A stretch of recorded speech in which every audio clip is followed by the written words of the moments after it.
Noong 2005, na-desisyonan namin ng mag-asawa na tumira sa Amerika. Immigrant kami doon. Doon ako nagsha-show eh. Diba, maraming show din doon eh, dahil malaki ang lugar na pag Amerika eh. Doon ako na-check na meron akong prostate cancer. Yun, pagkasabi sa akin ng cancer, na parang hina ako, nabigla ako. Dahil sabi ko, bata pa ako torture eh. Torture sa'yo eh, dahil cancer eh. Kasi hindi naman talaga ako mahilig sa Bible. Nanggaling ako sa showbiz eh. Puro kasiyahan ang alam ko eh. Sila nga nakikita nila, pag tinuturuan kami ng Bible, nakikita nila, umiinom pa ako ng beer eh.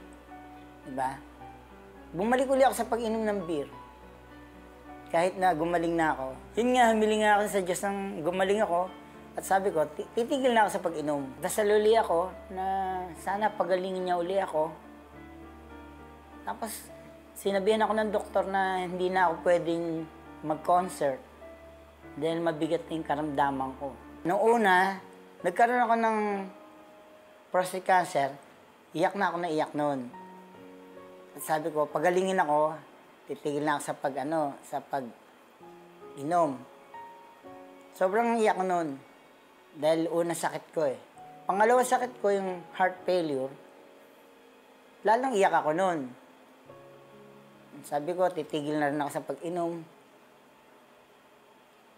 Sobrang iyak rin noon. Paano ngayon pangatlo? Ito na yung pinakamatindi. 2013 ako nagka-heart failure eh. Itong 2014. Yung ako, may diabetes ako. At tapos yung mga ugat ng mata ko ay pumutok.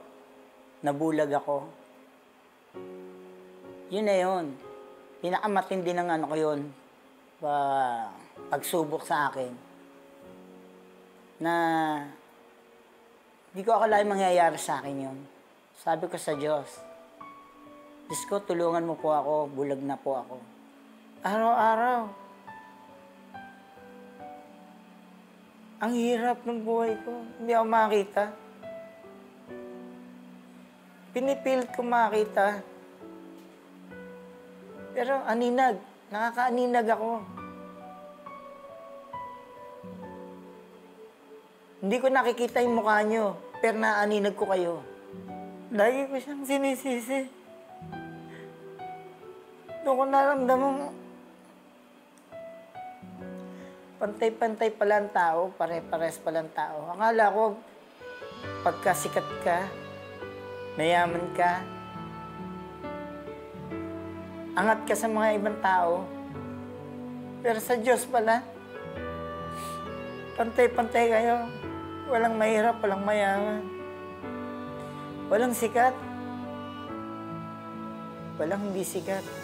Pero iba pala ang Diyos. Siya pala ang pinakamakapangyarihan sa lahat. Hindi pwedeng paghiling mo, parang siyang genie, na pag sinabing gusto mo magkaroon ng mata, magkakaroon ka ng mata.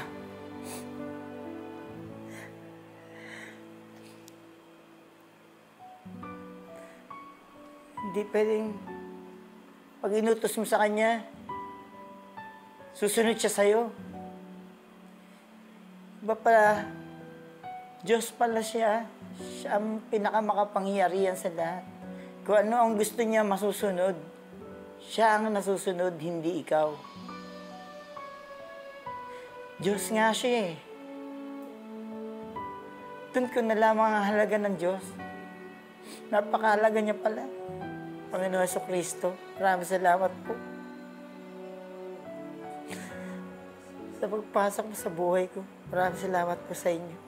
Aking amang Diyos. Dating kasaganaan binigay niya sa akin, kasikatan. Kala ko, ang dali-dali lang nun. Nung natanggap ko na yun, parang sarap-sarap. Pero kapag pala ginawa mo lahat yung mga bisyo mo, pag-inom ng alak, dahil tinuro niya rin sa Bible, ang mga gawa ng laman, ang mga gusto ng laman, Yung pag-inom ng alak. Kalasingan. Hindi dapat manatili sa iyan. Kasi kapag naramdaman mo na lahat ng sarap, nakakalimutan mo na siya. Na siya may bigay ng lahat. Sa Kanya galing ang lahat. Totoo pala ang Diyos. Doon ngayon pumasok sa puso ko yung pagsamba sa Kanya. Paggawa ng kanta para sa Kanya.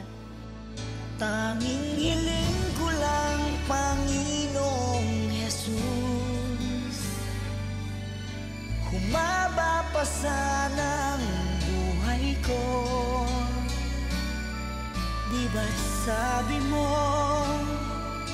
manalig lang ako, ikaw ang dakilang manggagamot ko. Meron tayong Diyos. Siya ang magbibigay sa iyo ng pag-asa sa buhay. Lagi mo lang sa puso na may nagmamahal sa iyo. Di ka niya bibitawan. Nasa tabi mo lang lagi siya. Ang Diyos po ang dakilang manggagamot. Ang lahat ng ito ay magagawa ko dahil sa lakas na kaloob sa akin ni Kristo. At naniniwala sa'yo, gagaling ako.